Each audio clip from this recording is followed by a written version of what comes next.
Сәлем достар, бүгін сіздермен өте дәмді, керемет пирог галета с персиками жасаймыз.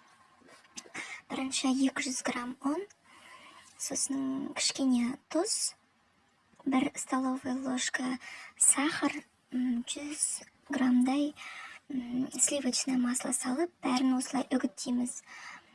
Ұнтаққа айналдырамыз, бәрін араластырып, сосын холодильникте тұрған мұздай судан 5, 6, 7 ас қасықтай салып, керегінше саламыз, чтобы қамыр бір-біріне жабысқанша. Салып қамырды елеп, холодильникке бір 10-20 минутқа қойып қоямыз. Пока персикті дайындаймыз. Осы персик шабдалыны тазалап аламыз да, осылай әдемілеп бөліктерге бөліп шығамыз. Сөйтіп холодильниктен қамырымызды алып, жұқа етіп жаямыз. Жарты сантиметрден де кішкене жұқалау қылып жаямыз.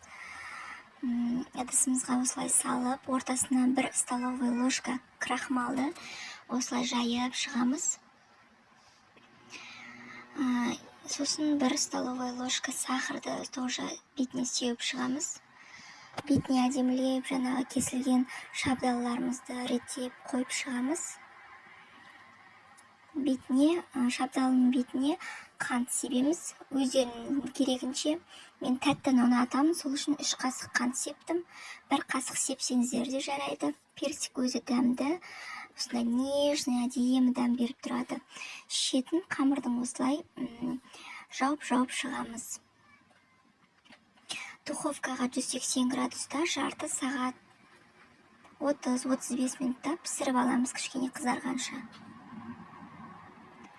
Ыстық галетаны осылай жылы кезінде мороженыймен ұсынсаңыздар өте дәмді. Тестосы осылай хрустящий болып тұрады.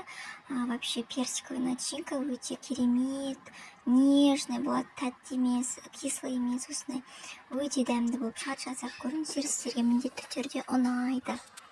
Ас болсын.